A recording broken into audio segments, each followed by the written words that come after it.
Alright, so today we got a big package to unbox. This is going to be my new mask slash helmet. It encases the full head. This is what I'm going to be wearing going forward. It's going to be replacing my Red Nebula Studios masks. You may have seen other people with Argonian OCs using these for their characters. In this case, I have both of them. I started out with this, the version that doesn't have the opening jaw, and after New England 2019, I switched over to this, which never got to see a con. My main issues with this I was able to wear for a little bit, but as you can see, I really cannot see so well out these, I guess, pantyhose material, sort of vision holes. It's pretty noticeable that they're there. This, I managed to fix most of the issues. I'm able to see better. This blends in better. I get more ventilation. However, the problem with both of them is I use this gas mask strap, and they're very front heavy. The weight isn't distributed well, and I really feel the weight on my chin. Given I didn't properly pad them, on this I'm using a cut up shoe sole, and here I'm using some foam and a football cup. So these are officially being retired and put on display. Not that I really use them much. And in here is what they're being replaced with.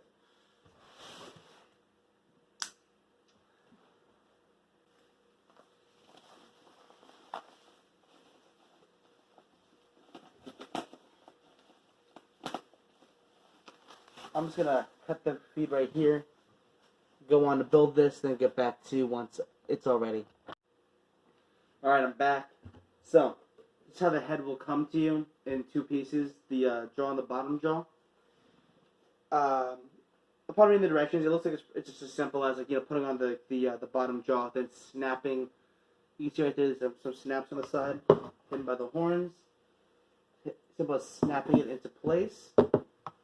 I do want to make a note of this to anyone who's buying this, like at least the complete version. I know they sell a kit, which is just like the unpainted head. I decided to buy the complete painted version simply because I figure if I'm spending this much money on a mask, I may as well have all the bells and whistles. The strap is constructed with leather, but it's a good leather. So right off the bat, there's some real quality here. You can see the leather is directly tied to the to the head, and there's a certain way you have to put on the head here. There's an instruction video for putting it on right here. I'm gonna censor that out in case the person doesn't want me to release in case they don't want me to release the video here. This entire instruction tip, I think I can do it here. I think I got the idea here. I want to keep this as far back as possible. Get this under my ears, get this over my ears like so. The head should kind of balance in there, I guess, huh?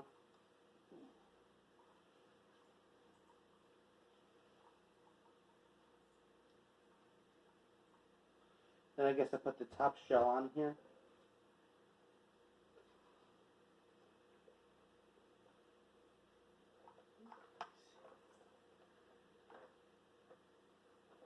I won't try not to scrape this around too much, but just one snap. This is snap 2, I believe.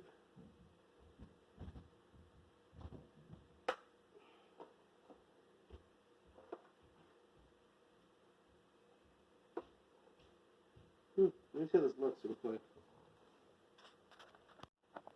Alright, so having put on the actual mask, I am thoroughly impressed. despite the suspension system looking really simplistic, it does a really good job. Like, I really did not feel much of the weight, which is incredible. Um, it encases your head in here, so like it does need two pieces, but I think this is like pretty good. Like, the best way I could describe it is Darth Vader's mask. He has like, the lower section on already, and then the top section kind of clicks on. That's kind of how it is. I was able to do it myself with a little bit of feeling around. Not too much, you know. Like, really, if you know where everything is, you won't have any problems getting this on. It's like 10 times way more comfortable than I was expecting. Well, not expecting. 10 times more comfortable than my old mask. I really don't know what I expected here, but I'm definitely not disappointed. That's for sure. So now on to the next part, the bonus. I really was on the fence about getting this bit right here because it did cost an extra. Like, you know, it cost the same as the mask, but I figured, you know what? May as well go big or go home here. So I got the tail as well, which I'm opening here with my brand new Kershaw as I'm cutting towards myself like a genius.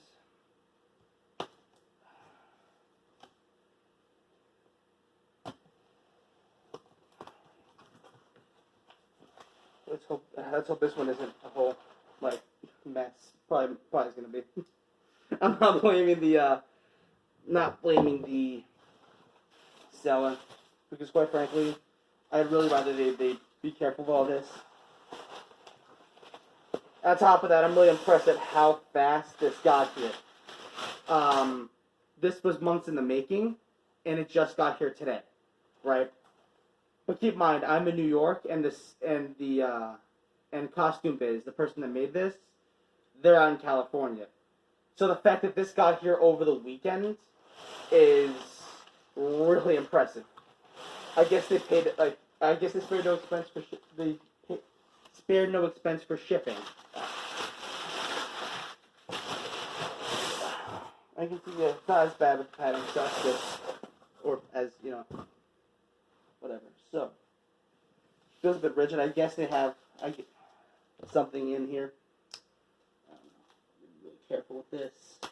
Luckily, the Kershaw is really precise knife. So, let me just make sure I don't catch any of the spines. This is the tail. Pretty decently sized. It has a loop for the belt. I guess it bends or something. Oh, no. I guess does it bend or something? Like, it's really rigid.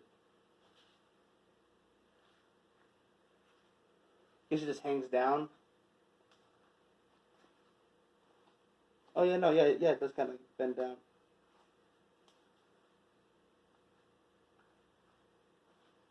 Yeah, okay, yeah. So the tail has some rigidity to it, but I like this, because, you know, it's like really clumsy. I guess it's supposed to like kind of like hang down like this, like the tails were in the game. Because this is like, I'm not sure if it's like directly based. Like, I mean, I'm not sure if they took the models from the game. I don't think they did. They did. They might have. I don't think they did though, because like these are really detailed. It's on a level of detail that the game can't meet. Anyone who's worked with the actual Argonian models will know what I'm talking about. Like, the poly count is not nearly as good looking in game. Oh, sorry, it's not nearly as good looking in real life as it is in game. Yeah, not much really to say on the tail. It's I'll give you a close look at it. It's a fake sort of scale like texture. I'm not sure if this is like painted or this is the actual color of the material here. I was gonna make this myself for the longest time with a pool noodle, but they did have the spines, and I'm really thoroughly impressed with what they came out with. I'm gonna get all this stuff on so you can all like get a look at what it looks like when it's actually on me. All right, so this is the full ensemble assembled. As you can see, the jaw jaw moves like really well in my mouth as I'm speaking. Really nice. The head has just enough padding where like I don't really feel like any of the weight from the helmet. It's like, I mean, I still feel, you know, like the limitations of the helmet given the size, but I don't really feel the weight of it. The tail, this isn't really a good example because my jacket is really fitted to where my waist is. But if you're wearing a longer jacket, you won't even like see this. I would usually be wearing my bunker gear with this, but that's put away, and I really don't feel like taking it out because it is hot as hell down here. This is everything fully assembled. I got my collar flared up a bit because I want to make the, just make the whole thing look a bit better.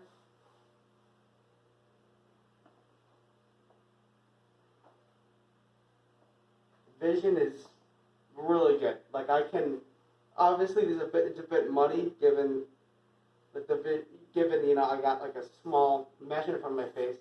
The nostrils I can also see out of, but it breathes pretty well. It's just hot today. It's summer. So,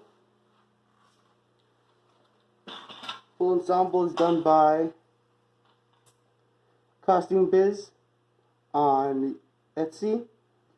They make like other stuff. I've seen a few Witcher items on their store. Gonna link them down below. Gonna also show off their page a bit more. Definitely give them a look because they are the place to go for an Argonian mask. Absolutely.